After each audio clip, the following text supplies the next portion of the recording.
Welcome back दोस्तों। आज मैं आपके सामने रिसेंटली थिएटर में रिलीज हुई एक हिंदी लैंग्वेज मूवी को लेकर आया हूँ। इसका नाम है दवाई। उसी तरह एक साइकोलॉजिकल हॉरर मूवी है।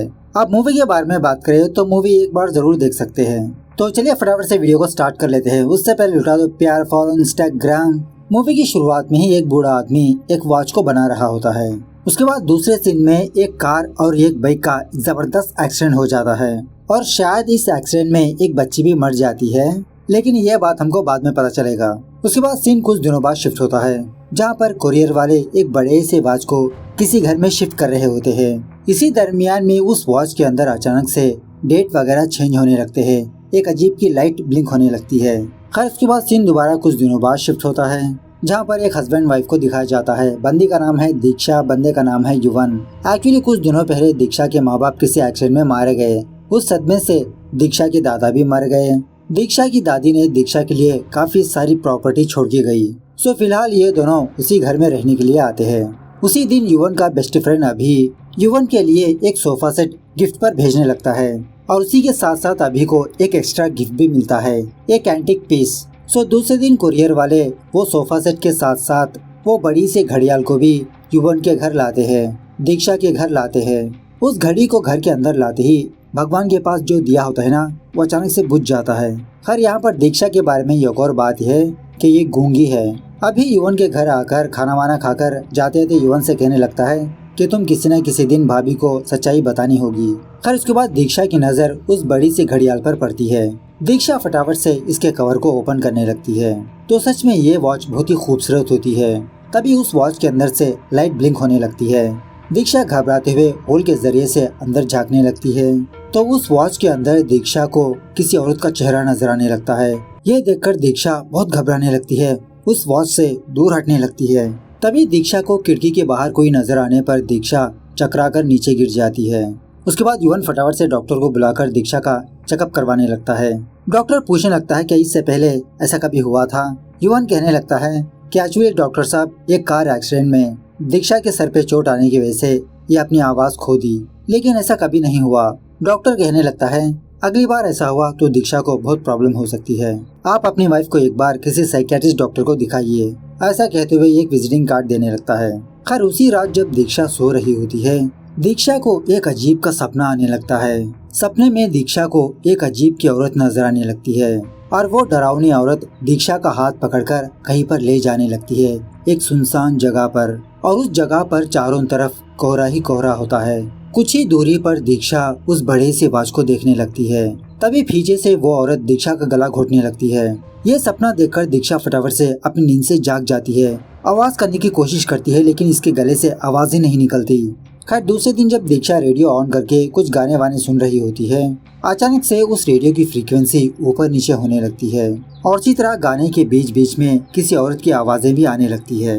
बाद में ये रेडियो खुद ब खुद ठीक हो जाता है। उसके बाद दीक्षा अपने हस्बैंड युवन से चैटिंग करने लगती है फेसबुक में। मतलब उस वक्त युवन अपने ऑफिस में होता है तो ना चाहते हुए भी दीक्षा के हाथों से वाई वाई वाई टाइप होने लगता है। यह होने के बाद वो बड़ी वाली वॉच अपने आप चलने लगती है। दोबारा उस वॉच के अंदर से कुछ लाइट ब्लिंकिंग होने लगती है। दीक्षा धीरे धीरे उस होल के जरिए से उस वॉच के अंदर देखने की कोशिश करने लगती है। तभी कोई अनजान बंदा दीक्षा की घर की घंटी बजाने लगता है। खैर उसके बाद युवन ऑफिस से घर आने के बाद तब जाके युवन की नजर इस बड़ी वाली वॉच पर पड़ती है। बाद में हमको ये बात पता चलती है कि एक्चुअली दीक्षा के घर इसका अंकल आया होता है। एक्चुअली दीक्षा का अंकल दीक्षा से कुछ प्रॉपर्टी के बारे में बात करने के लिए यहाँ पर आता है। मतलब गाँव में कुछ जमीन है, उसका रजिस्ट्रेशन का काम बाकी है। ये एक दिन इन दोनों को इनके गाँव आने के लिए कहता है। उसी रात जब दीक्षा का अंकल अपने कमरे में सो रहा होता है, इस बंदे को कुछ अजीब सी आवाजें सुनाई देने पर यह बंदा नीचे जाने लगता है। इसी में उस बड़ी वाली वॉच की घंटी बजने लगती है। उस घर के सारे लाइट्स फ्लिकरिंग होने लगते हैं। अंधेरे में दीक्षा का अंकल बेचारा नीचे गिर जाता है और तभी कोई अनजान बंदा दीक्षा के अंकल को खींच लेता है कहीं पर। सुबह होने के बाद युवन दीक्षा के अंकल को जमीन पर पड़ा हुआ देखता है। इस बंदे को उठाने की कोशिश करता है।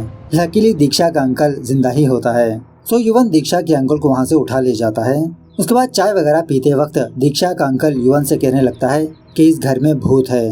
कल रात मुझे कुछ अजीब सा महसूस हुआ। मुझे ऐसा लगा कि कोई मेरे पीछे खड़ा है। मुझे किसी कमरे के अंदर खींच लिया। युवन कहने लगता है अरे अंकल, ये तो आपका वहम है। जमीन के ऊपर डिशवॉश पड़ा था, उसी से आप फिसलकर नीचे गिर गए। दीक्षा का अंकल यही कहने लगता है, नहीं युवन, इस घर में कुछ है, मुझे जो लगा मैंने वो तुमको बता दिया। उसके बाद जब दीक्षा अपने बाल सुखा रही होती है बाथरूम में, तभी खिड़की के बाहर इसको किसी का साया नजर आने लगता है। पर्दे हटाकर देखने पर बाहर कोई भी मौजूद नहीं होता। तभी मिरर्स पर लगे हुए वाटर वेपर से अपने आप वही बनने लगता है और उसी मिरर के थ्रू दीक्षा किसी को देखकर बहुत डर जाती है। फटाफट से दीक्षा बाथरूम से बाहर आने लगती है।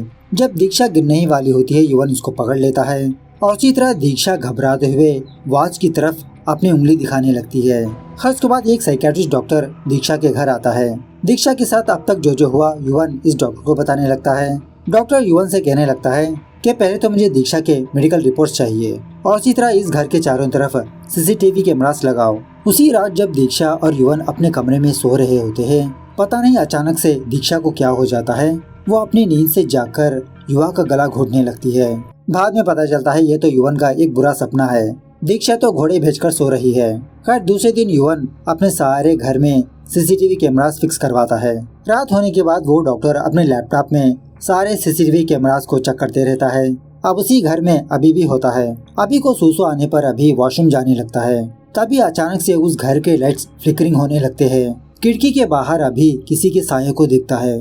डर के मारे अभी अपने कमरे में वापस आता है। सुबह होने के बाद अभी यही बात उस डॉक्टर को बताने लगता है कि रात को लाइट्स फ्लिकरिंग हो रहे थे, खिड़की के बाहर मैंने किसी के साये को देखा। युवन कहने लगता है, अरे सर, ये सब कुछ इसका वहम है। ये देखिए, इस बाथरूम की लाइट प्रॉब्लम है, हमेशा फ्लिकरिंग होती रहती है। लास्ट टाइम भी मेरे अंकल इसी लाइट को देखकर डर गए थे। वो समझते हैं कि इस घर में भूत है। उसके बाद वो डॉक्टर ऐसे ही घर में घूमते हुए चेकिंग वगैरह करते रहता है। दीक्षा के कमरे में जाने पर डॉक्टर ये देखता है कि दीक्षा को दोबारा कुछ दौरे पड़े हैं। वो तड़पने लगती है। टाइम देखने पर उस वक्त ठीक 11:05 हुआ होता है। उस बड़ी वाली आवाज की घंटी बजने लगती है। उसके बाद वो डॉक्टर युवन से कहने लगता है कि इस घर में जो कुछ भी हो रहा है और दीक्षा के बीच कुछ न कुछ कनेक्शन जरूर है। मुझे दीक्षा के बारे में सब कुछ सच सच बताओ ताकि उसको अच्छी तरह से जानूं। युवन कहने लगता है कि बचपन में युवन और दीक्षा एक ही आश्रम में थे।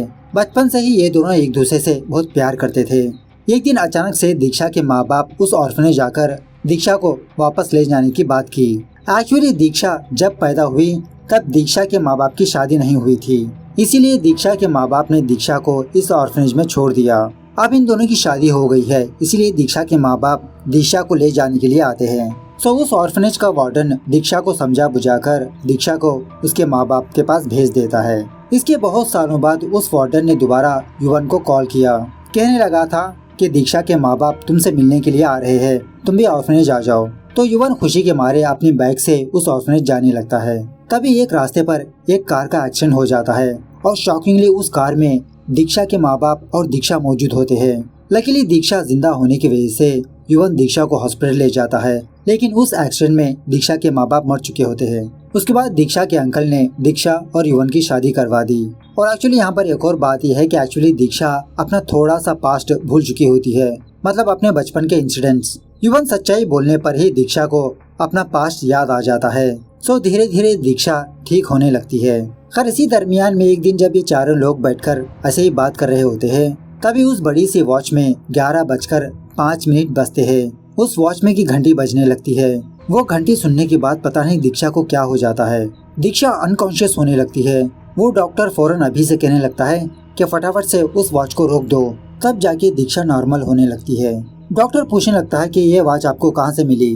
अभी यही बताने लगता है कि दीक्षा और युवन की शादी होने के बाद मैंने युवन को एक सोफा सेट गिफ्ट पर दिया था, उसी के साथ साथ ये वॉच भी मिली मुझको। उसके बाद ये तीनों उस वॉच के ओनर के बारे में पता करने की कोशिश करते हैं। तो फाइनली इन तीनों को उस फैमिली के बारे में पता लग जाता है। मतलब इस वाइफ एंड हस्बैंड के पास ही पहले ये वॉच रहती थी। इनकी फैमिली को देखकर युवन डॉक्टर को एक और सच बताने लगता है कि उस दिन जब युवन अपने ऑर्फनेज जा रहा था, उस दिन दीक्षा की फैमिली और इस फैमिली का एक्सीडेंट हो गया था। एक्चुअली वहाँ का रास्ता कुछ वाई टाइप का था, मतलब इन दोनों की फैमिली सेम टाइम टर्निंग लेने की वजह से इन दोनों का एक्सीडेंट हो गया। अब वहाँ पर तो युवन मौजूद था। युवन दीक्षा को देखकर पहचान कर उसे हॉस्पिटल ले जाता है, लेकिन एक्चुअली वो औरत अभी भी जिंदी थी। ज्यादा चोट लगने की वजह से ये बेचारी आवाज नहीं कर पाई। और जब युवन दीक्षा को लेकर वहाँ से जा रहा होता है, यह औरत इन दोनों को गुस्से भरी निगाहों से देखने लगती है। प्रेजेंट पर युवन डॉक्टर से कहने लगता है कि काश मैं उस वक्त किसी एम्बुलेंस को बुला लेता। उस वक्त मुझे बस दीक्षा की परवाह थी। शायद उसी की आत्मा दीक्षा से रिवेंज ले रही है। और एक्चुअली उस कपल की एक छोटी बच्ची भी थी। उसके बाद ये डॉक्टर और कुछ इन्वेस्टिगेशन करके युवन और अभी को इसकी सच्चाई बताने लगता है। तुम्हारे अंकल और अभी का कहना है कि इस घर में भूत है, लेकिन मैंने तो कभी नहीं देखा। इसी शक को दूर करने के लिए मैंने 2 जगह पर सीसीटीवी कैमरास लगाया, एक बाथरूम के पास, दूसरा उस वॉच के पास। तो हर बार मैंने ये नोटिस किया कि ठीक 11:05 पर इस घर के लाइट्स फ्लिकरिंग होते हैं। इसी को चेक करने के लिए मैंने उस वॉच को ओपन किया। मशीन को देखने के बाद मुझे ये बात पता चली कि ये तो स्पेशल से डिजाइन की हुई वॉच है। और डिटेल से देखने पर डॉक्टर को उस वॉच में एक फिल्म नजर आती है, मतलब पुरानी वाली फिल्म होती है ना, वो वाली फिल्म। और इस फिल्म में उस फैमिली के फोटोज होते हैं और इसी के साथ साथ इस घर के मालिक की भी फोटो होती है, जिसका नाम होता है सुशीला। डॉक्टर सोचने लगता है कि उस फैमिली का और इस मालिक का क्या रिलेशनशिप है। इसी के बारे में पूछने के लिए वो डॉक्टर वॉचमैन के पास जाता है। सब कुछ सच सच बताने के लिए कहता है कि एक्चुअली दीक्षा के फादर ने इस घर में सुशीला नाम की एक माली को रखा था। जब जब सुशीला की बेटी, उसका दामाद, इसकी पोती इसको देखने के लिए आया करते थे। सुशीला अपनी पोती सोनू से बहुत प्यार करती रहती है, उसी तरह सोनू भी। एक दिन सुशीला की बेटी और उसका दामाद सोनू को लेकर सुशीला के पास आते हैं, बस ऐसे ही देखने के लिए। और उसी तरह आज ये दोनों सोनू को हॉस्टल भेजने वाले हैं। लेकिन बाद में पता चला कि रास्ते के दौरान उन तीनों का एक्सीडेंट हो गया। उस एक्सीडेंट में सुशीला की दामाद की मौत हो गई और सुशीला की बेटी पागल हो गई। उस छोटी बच्ची सोनू को हॉस्टल भेज दिया गया। पागल के मारे सुशीला की बेटी हर वक्त अपने पति के कब्र के पास जाया करती थी। सुशीला बहुत ही मुश्किल से अपनी बेटी को पकड़कर दोबारा अपने घर में लाती, उसको खाना खिलाती, मतलब उसको बांध के रखती। सुशीला ने ये सोचा कि अगर दीक्षा ने सुशीला की बेटी को देख लिया तो इन दोनों को अपने घर से बाहर निकाल देगी। इसीलिए सुशीला ने अपनी बेटी को एक कमरे में बांध के रखती थी। कल रात को ही सुशीला की बेटी मर गई। सुशीला और ये वॉचमैन सुशीला की बेटी को दफना कर आ रहे हैं। सो प्रेजेंट पर डॉक्टर कहने लगता है कि दीक्षा के अंकल और अभी ने सुशीला की बेटी को ही देखा था और इसी तरह दीक्षा ने भी सुशीला की बेटी को देखा था अपनी आंखों से। सुशीला की बेटी दीक्षा को थोड़ी डरावनी लगने की वजह से वो थोड़ा सदमे में आ गई। वो तीनों सोचने लगे कि इस घर में कोई भूत है। तो इस तरह से ये डॉक्टर इस केस को सुलझाकर वहाँ से चला जाता है। ये सच्चाई जानने के बाद दीक्षा सोनू को गोद ले लेती है। उसके बाद सीन कुछ दिनों बाद शिफ्ट होता है, जहाँ पर एक दिन वो डॉक्टर अपने लैपटॉप में युवन के घर के सीसीटीवी फुटेज डिलीट करने लगता है। डिलीट करने से पहले एक और बार इन सारे फुटेज को चेक करने लगता है तो पता चलता है कि ठीक 11:05 पर वो सीसीटीवी कैमरास फ्लिकरिंग होने लगते हैं और उसी तरह उस बड़ी वाली वॉच के पास किसी का साया नजर आने लगता है। डेट देखने पर यह बात पता चलती है कि उस वक्त तो सुशीला की बेटी कब की मर चुकी थी। इस तरफ रात में जब सोनू अपने कमरे में सो रही होती है, सोनू को अपनी माँ की आवाजें सुनाई देने लगती है। एक्चुअली बात यह है कि सोनू के माँ बाप ने सोनू के लिए एक स्पेशल क्लॉक डिजाइन करवाया था। सोनू 11:05 पर पैदा हुई थी। ठीक उसी वक्त इस वॉच की घंटी बजने लगती है और इस वॉच में इनकी फैमिली की फोटो नजर आती है। प्रेजेंट पर भी सोनू को कोई नजर आने लगता है। इस तरह से ये मूवी यहाँ पर दी एंड होती है, मतलब इसका दूसरा पार्ट भी आने वाला है शायद। ज्यादा कॉम्प्लिकेटेड कहानी नहीं है, इसे सिंपल स्टोरी। खैर मिलते हैं अगली वीडियो में, तब तक take care, bye bye, see you soon.